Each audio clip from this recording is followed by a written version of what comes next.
You know, it never ceases to amaze me how the people that think they are like the most intelligent in the country, if not world, are always the ones that have thought the absolute least about any issue that they are concerned with. The pro Second Amendment argument that's like, guns don't kill people, people kill people, has never really landed with me because my immediate thought when I hear that is like, okay, so don't give people guns.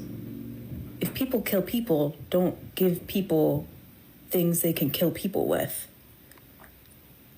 What am I missing? Well, miss, the first thing you're missing is that you can actually kill somebody with your hands, fists, vehicles, knives, other bladed objects, chemical substances. You can drown people. God, there's a lot of ways to kill somebody without a firearm. Matter of fact, people have been doing it for thousands of years, and we've only had guns for a couple hundred. But to dive a little bit deeper into the subject, so what's your solution, man? Because there's nearly 400 million firearms in private ownership here in the United States, and an estimated 15 to 20 million more purchased every year by private citizens. So by next year, we'll have well over 400 million, and the year after that, well, in a decade, we'll have well over 500 million. So what is your solution? To send armed state agents to millions of Americans' homes to seize property when they haven't actually done anything to anybody, haven't broken any laws. Funnily enough, that's actually one of the prime reasons that we have the Second Amendment.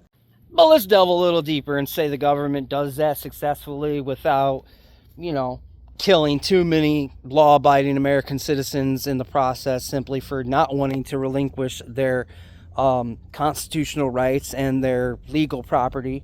Or, well, I suppose in your scenario, the property would now be illegal and that constitutional right will no longer be a thing, which is funny because you guys are always saying that you're not trying to take away our right to bear arms.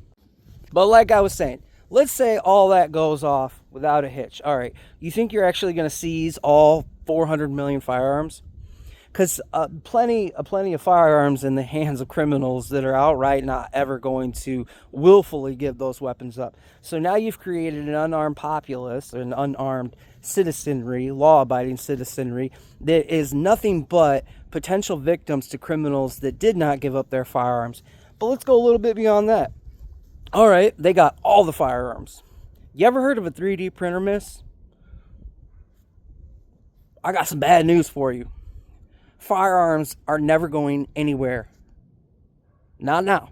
They can't even keep them out of countries where they're outlawed because of 3D printers. It's actually kind of hilarious.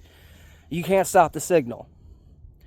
So no matter what you do, firearms will always be present, and they can be present in the hands of law-abiding citizens that will do their civic duty when necessary to defend themselves, their neighbors, their friends, their family, their community from violent bad actors, be they simple criminals or terrorists.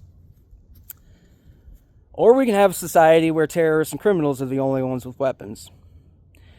And the rest of us, just kind of exist at their grace. So guns aren't going anywhere. It doesn't matter what you do. It doesn't matter how much force you use. It doesn't matter how many law-abiding American citizens you kill. To get the guns, they will always be here. So long as we have electricity, they're not going anywhere. But let's delve into the numbers a little bit while we're here. There are some 20,000 deaths, some 40,000 deaths a year due to firearms. Half of them are suicides. So, there's plenty of ways to kill yourself too, if that's your goal. You don't need a firearm to do it. But what they don't like to tell you is that the estimated number of self-defense incidences in which a victim uses a firearm to prevent a violent crime against themselves or another party is at the bare minimum estimated to be 60,000 a year, with estimates going as high as 500,000 a year. But let's just stick with the 60,000.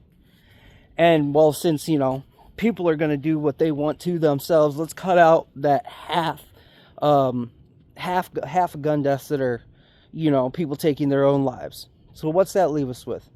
About 19,000 gun murders. compared to 60,000 lives protected a year by guns.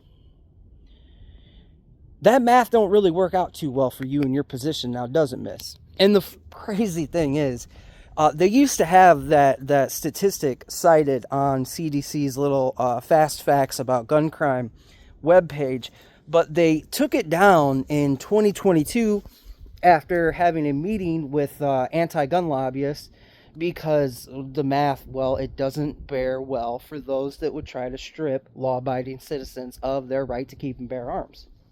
More people are saved every single year by guns than are harmed by guns or killed by guns. But you don't want to talk about that. And that should tell you everything that you need to know about these people. When you have to hide the truth in order to push your agenda is evil. It is wrong. There's no other way about it. You know, I can sit here and give you all the statistics because I know that an armed citizenry is a safer citizenry than an unarmed one. And I damn sure know that it is absolutely necessary to maintain the freedoms and liberties of we the people here in the United States of America.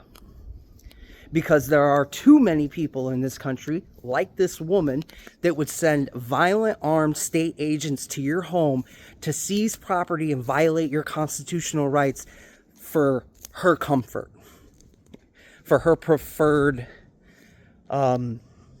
governmental, oversight on the people.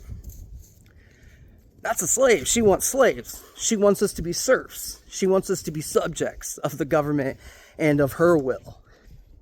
And that, ma'am, is exactly why I am pro 2A and will always be pro 2A.